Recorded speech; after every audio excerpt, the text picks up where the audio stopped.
ওকে, প্রিয় শিক্ষার্থীরা, আশা করি সবাই ভালো আছো। তো আজকে আমরা মূলত আলোচনা করব বৈষ্ণব পদাবলী নিয়ে। তোমাদের পাঠ্যতে অন্তর্ভুক্ত আছে বৈষ্ণব পদাবলী। তো বৈষ্ণব পদাবলীর সিলেবাস অনুযায়ী আলোচনা আমরা করব। তবে তার আগে বৈষ্ণব পদাবলী সম্পর্কে কিছু বেসিক তোমাদের জানা থাকা দরকার। প্রথমে জানা থাকা দরকার এই বৈষ্ণব জিনিসটা কি আর পদাবলী জিনিসটা কি। বৈষ্ণব জিনিসটা এসেছে, বৈষ্ণব বলতে বোঝানো হয় যে আহ, রাধাকৃষ্ণের প্রেমের মাহাত্ম্যকে কেন্দ্র করে, রাধাকৃষ্ণের প্রেমকে উপজীব্য করে জীবাত্মা পরমাত্মার যে এ, বিষয়টা আমরা শ্রীকৃষ্ণ কীর্তনে আলোচনা করেছিলাম। সেই শ্রীকৃষ্ণ কীর্তনে আমরা রাধাকৃষ্ণের আধ্যাত্মিক রূপটাকে দেখতে পাইনি, কিন্তু বৈষ্ণব পদাবলীতে আমরা রাধাকৃষ্ণের প্রেমে সে আধ্যাত্মিক রূপটা দেখতে পাবো। তো এখন এই বৈষ্ণব ধর্মটা এসেছে একটা সংস্কারের মাধ্যমে। মানে এখানে কোনো জাতপাত নাই, এখানে কোনো আহ, আহ, ধর্মীয় আহ, ইয়া করা হয় না, শ্রেণীভেদ করা হয় না। হ্যাঁ, এবং এই বিশ্বাস থেকে বা এই দর্শন থেকেই বৈষ্ণব ধর্মমতের প্রচার হয়েছিল। মূলত ইসলাম ধর্ম 1204 সালে ইসলাম ধর্ম বা মুসলমান শাসন শুরু হওয়ার পরেই কি হয়েছিল যে এখানে দলে দলে মানুষ হিন্দু ধর্ম গ্রহণ করতে লাগলো, এবং ফলে একটা সময় দেখা গেল যে হিন্দু ধর্ম বিলুপ্ত হওয়ার একটা আশঙ্কা তৈরি হয়। এবং তখনই চৈতন্যদেব জন্মগ্রহণ করেন, এবং তিনি হিন্দু ধর্মের বিলুপ্তি রক্ষার্থে তিনি নতুন হিন্দু ধর্ম একটি ধর্মমত প্রচার করলেন, যেখানে কোনো কি থাকবে না, কোনো ভেদাভেদ থাকবে না, শ্রেণীভেদ থাকবে না। হ্যাঁ, সবাই সবার উপরে মানুষ সত্য, তাহার উপরে নাই, এই দর্শনকে সামনে রেখে আহ ইয়ে করা হলো। তো এখন আমাদের এই গেল বৈষ্ণব ধর্মমত সম্পর্কে জানতে পারলাম আমরা। এরপর আসে পদাবলী। পদাবলী আমরা মধ্যযুগে একটা বিষয় যে দেখবে যে পদ দ্বারা আমরা মনে করি অনেক সময় কবিতা বুঝায়, আসলে পদ দ্বারা কিন্তু এইখানে গানকেই বোঝানো হয়েছে। আমরা যেমন সহজিয়া পদ, বদ্য পদ, এভাবে চর্যাপদ যেগুলো পেয়েছি, চর্যাপদ বলা হচ্ছে, কিন্তু চর্যাপদ আসলে কি একটা গানের সংকলন। তো এখানে পদাবলীটা মূলত কি এই গান বা ইয়া করা হয়েছে যেগুলো, সেগুলো এখানে আলোচনা করা হয়েছে।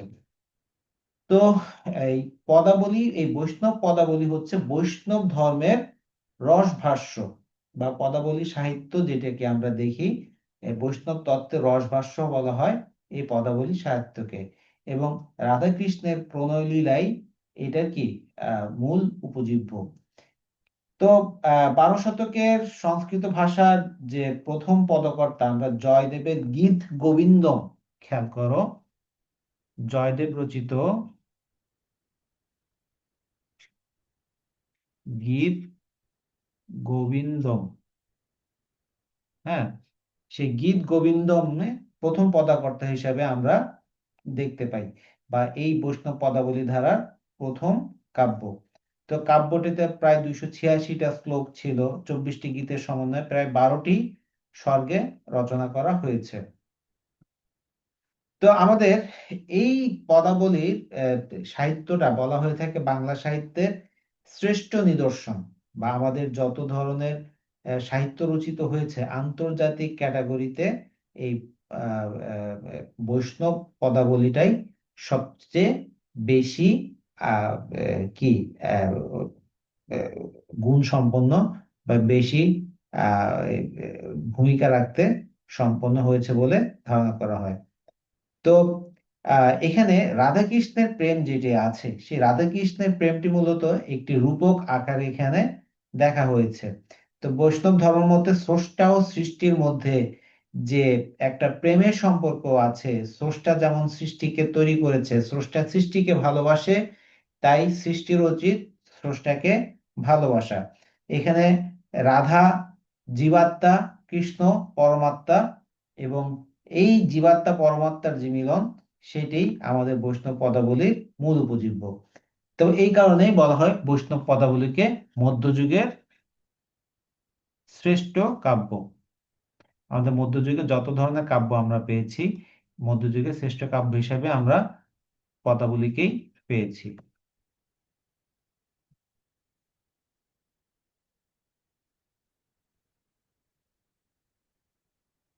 এই বৈষ্ণব পদাবলী প্রথম যিনি সংকলন করেছিলেন, প্রথম সংকলক, তোমরা এটা নোট করে রাখো, প্রথম যিনি সংকলন করেছিলেন তার নাম আউল মনোহর দাস। আউল মনোহর দাস 16 শতকের দিকে তিনি পদ সমুদ্র নামক একটি গ্রন্থে বৈষ্ণব পদাবলী কি সংকলন করেন। এতে প্রায় 15,000 বৈষ্ণব পদাবলী আমরা পাই। আর 18 শতকের গোড়ার দিকে আরো কিছু পদ পাওয়া যায়। তারপর দীনেশচন্দ্র সেন তার সাহিত্য বঙ্গভাষা ও সাহিত্য গ্রন্থে প্রায় 164 জনের পদকর্তার নাম বা ইয়ে করেছেন, এবং সেখানে প্রায় 4,500, হ্যাঁ, 4,500 তিনি পদ সংখ্যা উল্লেখ করেছেন। তো এই হিসাবে আমরা বর্তমান পর্যন্ত যদি হিসাব করি, বৈষ্ণব পদাবলী আমাদের বাংলা ভাষায় প্রায় 7 থেকে 8 হাজার বৈষ্ণব পদাবলী আছে। তার মধ্যে বৈষ্ণব পদাবলী সবগুলো আমাদের এখানে উপজীব্য না। এখানে বৈষ্ণব পদাবলীকে আমাদের কিছু নির্দিষ্ট করে দেওয়া হয়েছে, সেই নির্দিষ্ট অংশটাই আমরা কি পাঠ করব। তো এই জন্য আমি তোমাদেরকে সিলেবাসের যে বিষয়টা আছে, সিলেবাসে কোন কোন পদগুলো সম্পর্কে বলা হয়েছে, সেই পদগুলো সম্পর্কে যদি তোমরা একটু ভালো করে আগে ধারণা নাও, তাহলে সেটি আরো ভালো হয়। এখানে তোমাদের একটা নির্দিষ্ট বই দেওয়া হয়েছে, মোহাম্মদ আব্দুল হাই ও আহমদ শরীফ সম্পাদিত মধ্যযুগের বাংলা গীতি কবিতা। হ্যাঁ, মধ্যযুগের বাংলা গীতি কবিতা, এই বইটাতে এখান থেকে তোমাদের 30 নাম্বার প্রশ্ন অবশ্যই থাকবে বৈষ্ণব পদাবলী থেকে। তো 30 নাম্বারের প্রশ্ন যেহেতু থাকবেই, তাই তোমাকে এখান থেকে অ্যান্সার করতে হবে, তাই তোমাকে এখান থেকে জানতে হবে। তো 20টা পদ নির্ধারণ করে দিয়েছে, 4, 15, 24 এভাবে করে সিলেবাসে তোমরা দেখতে পাবে। সেই 20টি পদ নিয়ে আমরা বিস্তারিত আলোচনা করব, এবং এই 20টি পদ সম্পর্কে বিস্তারিত জানার চেষ্টা করব, পাশাপাশি এই পদকর্তাদের সম্পর্কেও জানার চেষ্টা করব। তবে এখান থেকে তোমাদের আহ এর সার্বিক প্রশ্নটাই বেশি আসে। হ্যাঁ, হয়তোবা বললো যে বৈষ্ণব পদাবলী মধ্যযুগের শ্রেষ্ঠ সাহিত্য, এই বিষয়ে একটি কি নিবন্ধ রচনা করো, এরকম করে তোমাদেরকে নানা ধরনের প্রশ্ন করতে পারে। তো বৈষ্ণব পদ আসলে কি? বৈষ্ণব পদটা হচ্ছে ভগবানের স্বরূপ। এখানে আগে বলে নেই, এখানে আমাদের আলোচ্য বিষয় ধর্মীয় দৃষ্টিকোণ থেকে দেখব না, আমরা আলোচ্য বিষয়টাকে দেখব সম্পূর্ণ একটা সাহিত্যিক দৃষ্টিকোণ থেকে। আমরা হিন্দু মুসলমান যে যেভাবেই হই না কেন, আমরা এখানে সাহিত্যিক বিশ্লেষণ করছি। ওকে, তো এখানে আমাদের এটা নিয়ে বেশি ইয়ে করা দরকার নাই যে আমি আমি তো মুসলমান, আমি কেন এগুলো ইয়ে করবো, আমি কেন ভগবান চিন্তা করবো, এই সেই। তারা যারা বৈষ্ণব ছিল, তারা কোন দৃষ্টিকোণ থেকে এই পদগুলো রচনা করেছেন বা তারা চর্চা করেছেন, আমাদের সেটাই আলোচ্য বিষয়। তোমাকে কেউ বলতেছে না যে এগুলো তোমাকে মানতে হবে। ওকে, তো যাই হোক, বৈষ্ণব পদে ভগবানের যে স্বরূপ আমরা দেখি, বৈষ্ণব ধর্ম মতে ভগবান কি হিসেবে আসে? রস স্বরূপ আসে। ঠিক আছে, তিনি সবার প্রিয়, নিজ লীলা প্রকাশের জন্য তিনি সৃষ্টি রূপে প্রকট হয়েছেন। এই সৃষ্টির মাধ্যমেই, সরি এটা বানানটা ভুল হয়েছে, মাধ্যমেই তিনি লীলারস আস্বাদন করেন। মানে আমাদের এই নিজ লীলা প্রকাশের জন্য তিনি সৃষ্টি রূপে প্রকট হয়েছেন। মানে এই সৃষ্টি বলতে আমরা যত সৃষ্টি দেখি, হ্যাঁ, সব সৃষ্টির ভিতরে কিন্তু কি সৃষ্টিকর্তা একটা কি আছে, অবস্থান আছে, বা তার যে একটা উপস্থিতি আছে, সে বিষয়টা এখানে বলা হচ্ছে। তো এই প্রধান বৈষ্ণব পদকর্তা যদি আমরা চিন্তা করি, বৈষ্ণব পদকর্তা হচ্ছে টোটাল 4 জন আমরা ইয়ে করি। এর ভিতরে চৈতন্য পূর্ববর্তী, চৈতন্য পরবর্তী। আমাদের এখন চৈতন্যদেব নিয়ে কিছু বিষয় আলোচনা করতে হবে। চৈতন্যদেব, চৈতন্যদেব তো আমরা প্রথমে বললাম যে তিনি বাংলা সাহিত্যে একমাত্র ব্যক্তি যিনি একটা কিছু না লিখেও, ওকে, পুরো বাংলা সাহিত্যে একটা বিশাল জায়গা দখল করে আছেন। হ্যাঁ, তিনি একটা গুরুত্বপূর্ণ স্থান দখল করে আছেন, তিনি চৈতন্যদেব। হ্যাঁ, কারণ কি, তিনি বৈষ্ণব ধর্মমত প্রচার করেছিলেন, এবং তিনি তার ধর্মমত প্রচারের ইয়ে হিসেবে, সহায়ক হিসেবে চণ্ডীদাসের লেখা বৈষ্ণব পদাবলী কি পাঠ করতেন। ওকে, তো এই যে যে বৈষ্ণব পদকর্তা আমরা এখানে দেখতে পাবো, চণ্ডীদাস, বিদ্যাপতি, মানে চৈতন্যের জন্মের পূর্বে যারা ছিল, চৈতন্যের জন্মের পূর্বে ছিল চণ্ডীদাস এবং বিদ্যাপতি। এবং চৈতন্য পরবর্তী এসেছে জ্ঞানদাস এবং গোবিন্দ দাস, বা চৈতন্য দেবের জন্মের পরে। এই জ্ঞানদাস গোবিন্দ এই চারজনকে পদাবলী সাহিত্যের কি বলা হয়? চতুষ্টয় বলা হয়। এই চারজনকে কি বলা হচ্ছে? পদাবলী সাহিত্যের চতুষ্টয়। ওকে। তো বৈষ্ণব পদকর্তাদেরকে আবার আমরা মহাজন হিসেবেও কি আখ্যায়িত করে থাকি। অনেক জায়গায় আমরা মহাজন বলতে এখন যেমন সূতক মহাজন বলি, এই সূতক মহাজন না, আসলে এই বৈষ্ণব পদকর্তারা যারা পদ রচনা করত তাদেরকে কি বলা হতো? মহাজন বলা হতো। এবং তাহাদের এই যে যে পদ যেগুলো তৈরি করতো তখন সেটাকে বলা হতো মহাজন পদাবলী। ওকে, মহাজন পদাবলী বলা হতো। এখানে বিদ্যাবতী এবং গোবিন্দ দাস, আমাদের একটু মাথায় রাখতে হবে যে বিদ্যাবতী এবং গোবিন্দ দাস তারা এই বৈষ্ণব পদাবলী রচনা করেছিলেন ব্রজবুলি ভাষায়। ওকে, ব্রজবুলি ভাষায়। এবং চণ্ডীদাস ও জ্ঞানদাস তারা রচনা করেছেন খাঁটি বাংলায়। এটা মনে রাখতে হবে। আমাদের বিদ্যাপতি এবং গোবিন্দ দাস এর জন্য ব্রজবুলি ভাষায় কি বৈষ্ণব পদ রচনা করেছেন, এবং চণ্ডীদাস এবং জ্ঞানদাস খাঁটি বাংলাতে রচনা করেছেন। ওকে। তো আমাদের এই দুইজনে, এই চারজনের কবির সম্পর্কে আমরা বিস্তারিত আলোচনা পরে করব। এছাড়াও এ ধারার আরো অন্যান্য অনেক কবি আছেন, যশোরাজ খান, রামচন্দ্র বসু, বলরাম দাস। হ্যাঁ। আহ, উম, তো, মানে এখানে শুধু যে এই হিন্দু বা শ্রীকৃষ্ণের অনুসারী যারা, তারাই যে শুধু পদকর্তা রচনা করেছেন এমন না, অনেক মুসলমান পদকর্তাও কি আমরা পাবো, যারা কি এই বৈষ্ণব পদাবলী রচনা করেছে। তার ভিতরে আছে শেখ কবির, যশোরাজ খান, শেখ ফয়জুল্লাহ, হ্যাঁ, আলী মিয়া, সৈয়দ শাহানূর, শাহ আকবর, আধুনিক জায়গায় রবীন্দ্রনাথ পর্যন্ত কি এই বৈষ্ণব পদাবলী লিখেছেন। তিনি ভানুসিংহ ঠাকুরের পদাবলী নামক যে বৈষ্ণব পদাবলী দ্বারা কি হয়েছিলেন, সেখানে এগুলো লিখেছেন। মরণের তুহু মম শ্যাম সমান, এই যে কথাগুলো রবীন্দ্রনাথের লেখা। এখন প্রশ্ন আসতে পারে, খাঁটি বাংলা তো আমরা জানি যে আমাদের এই অঞ্চলে আর্যরা আসার আগে কিছু ভাষা প্রচলিত ছিল, সেই ভাষাটা কি আমরা যেটা ইয়া করতাম, সেটাকে বলা হচ্ছে খাঁটি বাংলা ভাষা। তো ব্রজবুলি ভাষাটা কি? ব্রজবুলি ভাষা হচ্ছে যে বাংলা এবং মৈথিলি ভাষার মিশ্রণ। ওকে, বাংলা প্লাস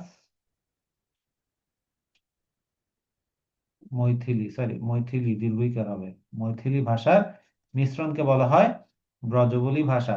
মানে এই এই দুইটা ভাষার মিশ্রণে এক ধরনের কৃত্রিম ভাষা, কবি ভাষা তৈরি করা হয়েছিল। কৃত্রিম কি ব্রজবুলি ভাষার আরেকটি হচ্ছে যে কি, এটা কৃত্রিম কবি ভাষা। ওকে, কৃত্রিম কবি ভাষা। বিদ্যাপতি মৈথিলীর রাজসভার কবি ছিলেন। হ্যাঁ, মৈথিলীর কোকিল বলা হতো বিদ্যাপতিকে। এই কারণে তিনি এই ব্রজবুলি ভাষায় কি পদ যেহেতু লিখেছিলেন, অপভ্রংশ মিশ্রিত, মৈথিলী অপভ্রংশ মিশ্রিত এই সুললিত ভাষায় রাধাকৃষ্ণ বিষয়ক যে পদ রচনা করেছিলেন, এই জন্য তার নাম, এটা হচ্ছে ব্রজ ভাষা। ব্রজ অর্থ হচ্ছে যে শ্রীকৃষ্ণের লীলাভূমি রূপে বর্ণিত মথুরার নিকটবর্তী অন্তর্গত গ্রাম বিশেষ। এই ব্রজ মানে কি, এই ব্রজবুলি মানে হচ্ছে যে, মানে সোজা কথা কৃষ্ণের যে বাস স্থল ছিল, গ্রাম ছিল। হ্যাঁ, ব্রজ মানে হচ্ছে কৃষ্ণের গ্রাম, কৃষ্ণের গ্রামের মুখের ভাষা, কৃষ্ণের গ্রামের বা কৃষ্ণের মানুষের কি মুখের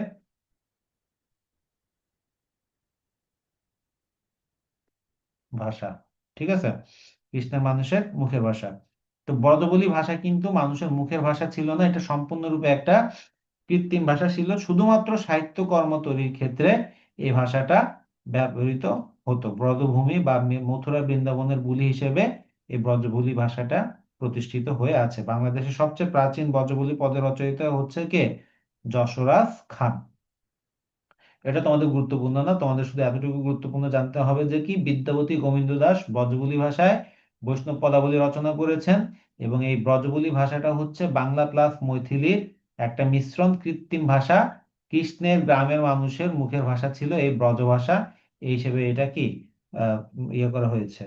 একটা ব্রজবুলি ভাষার সবচেয়ে বড় বৈশিষ্ট্য হচ্ছে যে এর পদের একটা লালিত্য থাকে, আলাদা একটা সৌন্দর্য থাকে, একটা মানবিক অনুভূতি সুন্দর সাবলীল ভাবে প্রকাশিত করা হয় এই ভাষাতে। এটাই হচ্ছে সবচেয়ে বড় ব্যাপার। এই জন্য ব্রজবুলি ভাষাটা শুনতে খুব মিষ্টি লাগে। তো আমাদের এই যে চারজন কবি সম্পর্কে আলোচনা করলাম, তাদের ভিতরে প্রধানতম আসে চণ্ডীদাস। এই চণ্ডীদাস এমন একজন কবি ছিলেন যে চণ্ডীদাসের কারণে আমাদের বাংলা ভাষায় একটা চণ্ডী দাস সমস্যা কি হয়েছিল, তৈরি হয়েছিল। চণ্ডীদাস সমস্যাটা কি ছিল? চণ্ডীদাস সমস্যাটা ছিল যে ওই যে চৈতন্যদেব কি করতেন, চৈতন্যদেব তোমার মানে চণ্ডীদাসের লেখা পড়তেন, পাঠ করতেন, ওটা ওটা পাঠ করে করে সে আবেগতাড়িত হয়ে যেতেন।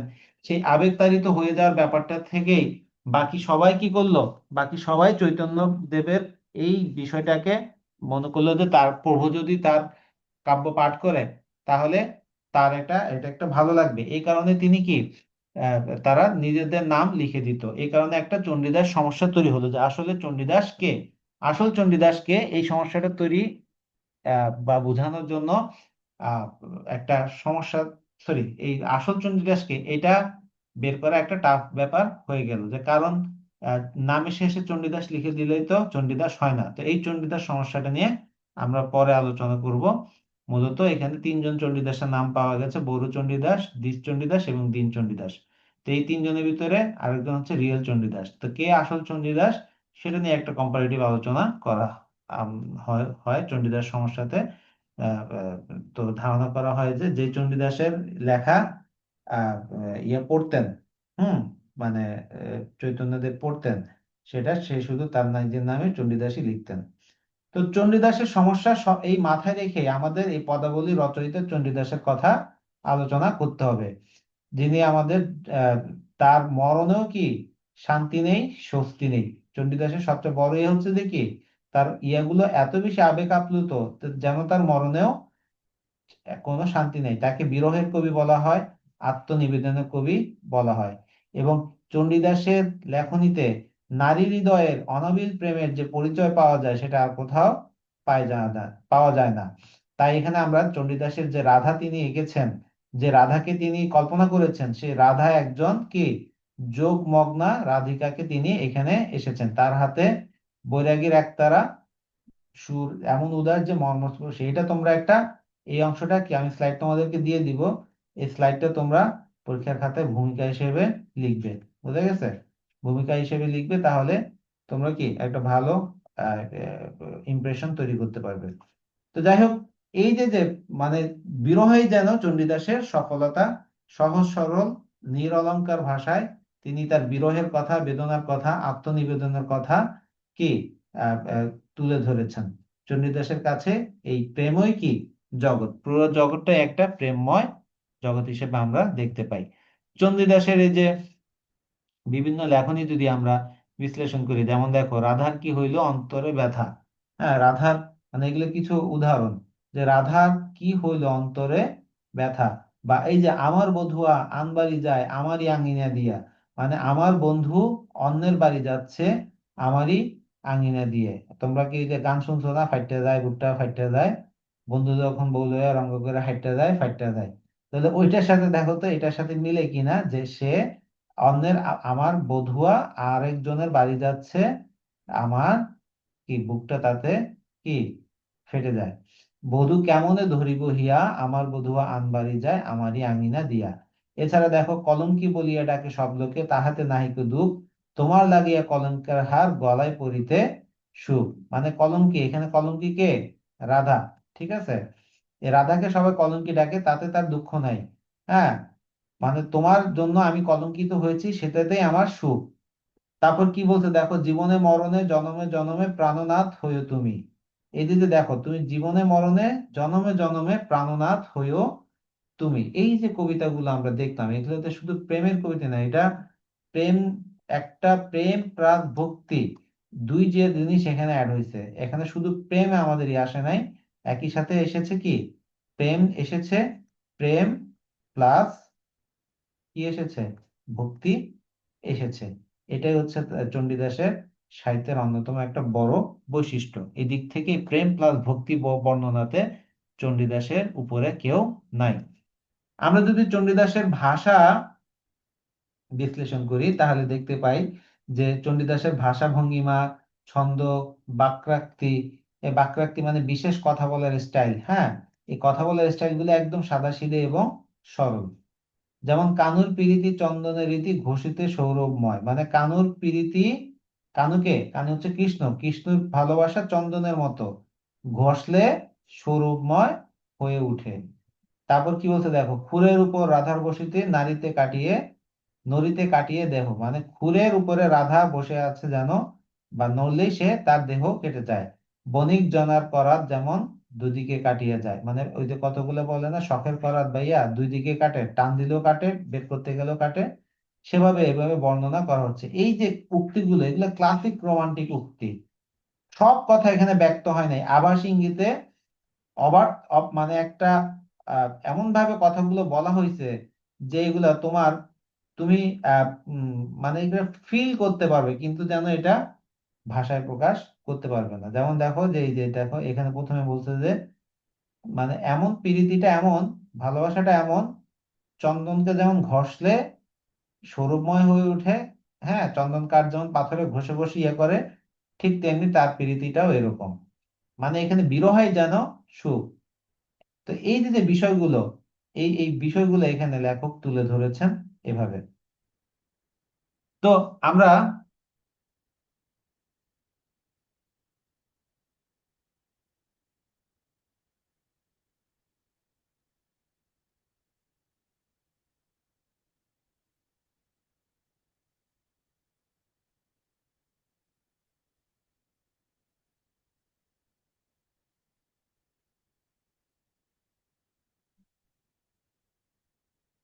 এরপরে আলোচনা করব বিদ্যাপতি নিয়ে।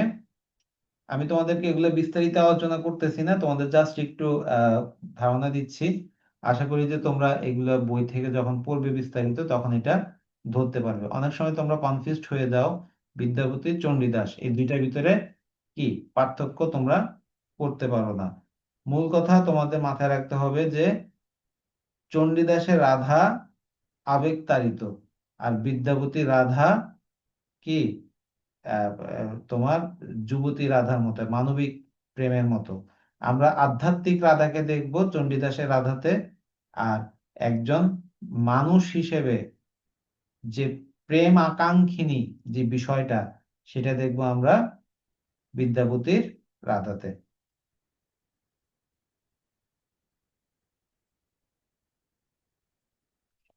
তো বৈষ্ণব পদাবলীর অন্যতম কবি বিদ্যাপতি। তিনি বাংলা না লিখলেও বাঙালির অন্তরে ঠাঁই করে আছেন কিসের জন্য? এই আহ, তোমার এটার জন্যই যে আহ, আমাদের পদাবলী রচনা করে, বৈষ্ণব পদাবলী রচনা করে তিনি বাঙালির অন্তরে ঠাঁই করে আছেন। তো তার বৈষ্ণব পদ রচিত তারই মাতৃভাষা মৈথিলি ভাষায়, তার মাতৃভাষা মৈথিলি ছিল, তো সে কিন্তু সরাসরি ব্রজবুলি ভাষায় যেহেতু লিখছে, সে একদম শুধু মৈথিলিতেও লিখে নাই, আবার পুরোপুরি বাংলাতেও লিখে নাই, তার সাথে মৈথিলির সাথে তিনি কি করছেন, বাংলাটাকে যুক্ত করে দিয়েছেন। এই বাংলা প্লাস মৈথিলি মিলে তিনি একটা নতুন ভাষা নাম দিয়েছেন, সেটার নাম দিয়েছেন কি, ব্রজভাষা। তো তো চতুর্দশ শতাব্দীর শেষ ভাগে তার জন্ম, বৈষ্ণব পদগুলো পরবর্তীতে অনেক বাংলা শব্দ প্রবেশ করায় নতুন এক ভাষার উদ্ভব হয়, যেটাতে ব্রজবুলি নামে খ্যাত। তো রাধাকৃষ্ণ বিষয়ক এই পদ তার 500-এরও কি বেশি ছিল, এবং তিনি জয়দেবের এই গীত গোবিন্দ দ্বারা প্রভাবিত হয়েই কিন্তু কি এই পদগুলো লেখা শুরু শুরু করেছিলেন। ফলে তিনি রাধাকে এই যে মর্ত মানে পৃথিবী জীবনের ভোগবতী করে তুলেছেন। রাধার প্রেম ঘন চাঞ্চল্য দেহজ কামনায় লাবণ্য মানে দেহজ কামনা লাবণ্য আমরা দেখতে পাই, বিরহ মিলনে উচ্ছলতা দেখতে পাই, যেটা আমরা কি সুখ দুঃখ সব জায়গাতে তার এটা একটা চমৎকার রূপ আমরা ফুটে উঠতে দেখি। তো কবি এখানে একটা বিষয় দেখেছেন, দেখা যায় কবির সূক্ষ্ম মনস্তত্ত্ব জ্ঞান শিল্পবোধের একটা বিষয় আমরা এখানে দেখতে পাবো, যেটার প্রশংসা আমাদেরকে অবশ্যই অবশ্যই করতে হবে।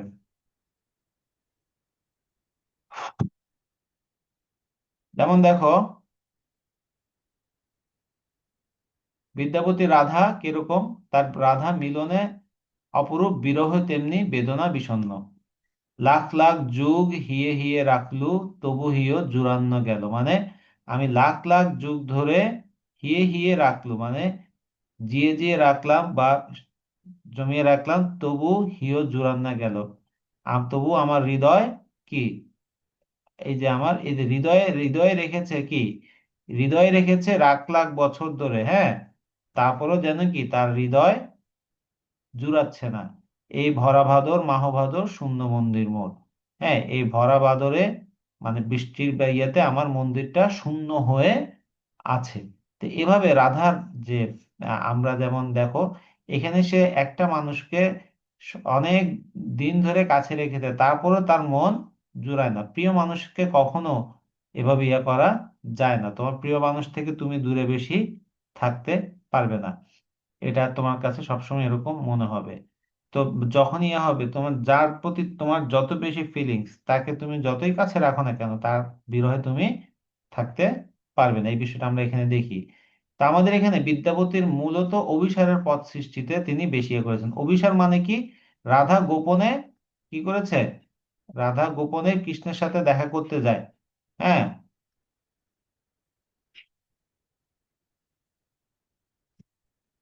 সেটাকে অভিসার ইয়ে করেছে। যেমন এখানে দেখো, রাধার রূপ বর্ণনাটা যেভাবে এসেছে স্বতঃস্ফূর্ত ভাবে, এভাবে সে অভিসারের জন্য কিভাবে প্রস্তুতি নিচ্ছেন রাধা, সেটা এখানে তোলা হচ্ছে। কণ্টক গাড়ি কমল সম পদতল, মঞ্জির চিরহি ঝাপি, গাগরি বাড়ি ধারি করু পিছল, চলধি আঙুলি টাপি। মানে কণ্টক কাটা গেড়ে, কোমল কোমল মানে পদ্ম ফুলের মতো পদতলকে সে মঞ্জির চিরহি ঝাপি, তার পায়ে কাটা ইয়া করে। তারপরে হচ্ছে যে গাগরি বাড়ি ঢারি করু পিছল, মানে পানি ঢেলে কলসি কলসি পানি ঢেলে সেটা পিছলা করতেছে, পিছলা করে, হ্যাঁ, সেখানে আঙ্গুল চেপে চেপে সে হাঁটার প্র্যাকটিস করে। মানে রাধা কৃষ্ণের সাথে রাতের বেলা দেখা করতে যাবে। হ্যাঁ, এই জন্য সে কি করতেছে, মানে সেই রাতের বেলা হাট বেরোইতে গেলে পা টিপে টিপে হাঁটতে হবে, রাস্তা পিছলা থাকবে। এই কারণে সে মাটিতে কাটা গেড়ে সেইভাবে যাতে ব্যথা পেলেও যাতে সে সে ওটা আওয়াজ না হয়, হ্যাঁ, চুপি চুপি যাতে যেতে পারে, সেই জন্য এই এইভাবে সে প্র্যাকটিস করতেছে। তুহি পুন আহ মতিহার তরি ফেললো, কহত টুটা টুটি গেল। মানে সে তার মতিহার মানে তার যে গলার হারটা, এটা একদম ছিঁড়ে ফেললো, কোথাও টুটি গেল। মানে মানে একটা কোথাও না কোথাও এগুলা ছুটে গেল। মানে যখন ওই যে সে একদম কৃষ্ণের বিরহ পাগল হয়ে গেল, সে তার অলংকার ছুঁড়ে ফেলতেছে। হ্যাঁ, হ্যাঁ, এই যে এভাবে তার রাধার বিরহ বর্ণনা আমরা এখানে দেখতে পাই। এরপরে দেখো, আমাদের যে রাধার রূপ বর্ণনাতে কিভাবে দিয়েছে যে, মধুপ মাতাল উড়ে না পারে, তাই পসার এ আঁখি। মানে মধুপ মানে মধু খেয়ে, মধুপ মানে তোমার ইয়া ভ্রমর, হ্যাঁ, সে উঠতে পারে না, তাই পসা রাখে। মানে তার চোখে দেখবে যে মেয়েরা চোখে একদম মাস্কারা টাস্কারা দেয়, একটা মাদকতা আনার ভাব আনে। হ্যাঁ, তো রাধার চোখটা ওরকম, মানে সে ওরকম একটা নেশা তার উম, ইয়াতে দৃষ্টিতে আমরা খুঁজে পাই। তো আহ ক- এই তারপরে দেখো, এই বিদ্যাপতির যে কবিতার আমরা বর্ণনা আমরা পাই, হ্যাঁ, সেটা বিদ্যাপতির আহ মানে গানগুলো, এই বীণা সঙ্গিনী স্ত্রী কণ্ঠগীতি বিদ্যাপতির সবচেয়ে বড় কথা হচ্ছে যে তিনি আধুনিক দৃষ্টিকোণ দিয়ে রাধাকে দেখেছেন। যেটা আমরা আহ, উম, আহ, ইয়া করতে পারি, আমরা আধুনিক যুগে এসে যেভাবে রাধাকে কল্পনা করতেছি, আধুনিক যুগে এসে যেভাবে ইয়া করতেছি, সেভাবেই তিনি রাধাকে কল্পনা করতেছেন। তো আজকে এতটুকু রাখি, আজকে আসলে অনেক ইয়ে গেছে। আজকে বৈষ্ণব পদাবলীর এই বিষয়গুলো যেগুলো আলোচনা করলাম, এই দুইজন পদাবলী দুইজন সম্পর্কে এবং বৈষ্ণব পদাবলীর বেসিক্স গুলো সম্পর্কে, আশা করি তোমরা একটা স্বচ্ছ ধারণা পেয়েছো। ইনশাল্লাহ আগামীকাল শুক্রবার দিন রাত্রে 9টা বা 10টার দিকে আমি আবার ক্লাস নিব। তো তোমাদের ওই ক্লাসে আমরা এই পদাবলীটা পুরোটা শেষ করব। ওকে। তো আজকে ভালো থাকবে সবাই। বেশিক্ষণ ক্লাস নিতে পারলাম না বলে দুঃখিত। আসলে গলা দিয়ে আর আওয়াজ বেরোতে চাচ্ছে না, আর সারাদিন ইয়েতে গেছে। তো ঠিক আছে, তাহলে ভালো থাকবে, হ্যাঁ। আল্লাহ হাফেজ।